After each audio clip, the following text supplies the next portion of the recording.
Hey, we're getting ready to clean some fish here. We've got today two different Bubba blades that we're going to be using.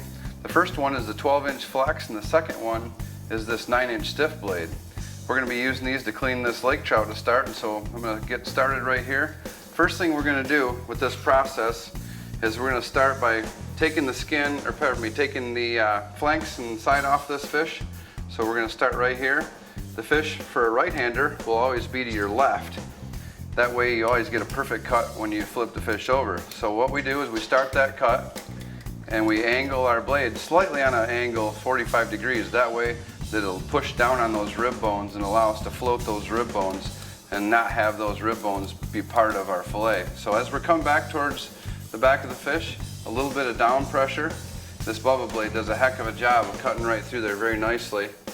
And when I get to the end, I just give it a flip. As you can see, we don't have any rib bones in there. This Bubba blade floated right over those babies and left us with this nice fillet. So what we're gonna do now is we're gonna take and we're gonna get the meat clear of the skin. Now you'll notice that as soon as I flip this over, I kept that clean cut up so that it's not in the slime of the fish where it's laying. So now that we've got it removed from the skin, we're gonna simply lift this fillet up and we're gonna set it right over here into another spot that's clean. That gives us the opportunity to not have any slime on that fish. Slime is what really causes a lot of your fishy flavor, and the less slime you have on your fish, the better it tastes. Now each fillet comes with three components. We've got the tail, we've got the loin, and we've got a flank. So what we do is we'll start here, and the pin bone line is right here. As you can see, this white line above the lateral line. At the end of this pin bone, if you run your finger through here, you'll feel where that pin bone line ends. That's where your perfect boneless tail fillet comes from. What we're left with now is we've got this pin bone line and this huge flank.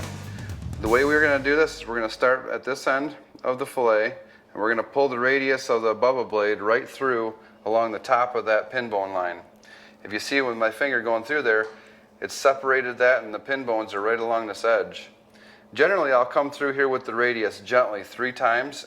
That radius of the blade will follow these bones but not cut them if you use the radius. So as you see, I'm just tickling it with the radius, this time to the table, and that releases the loin.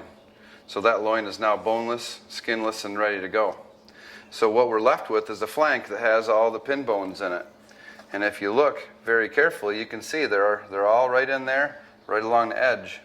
So what we're going to do is we're going to simply take the Bubba blade, come in on this side, we'll tickle along that edge of those bones one time, come through with the finger just to make sure you didn't miss any, and then tickle it through gently down to the table. And when you do that, what you end up with is this very thin strip which contains all your pin bones.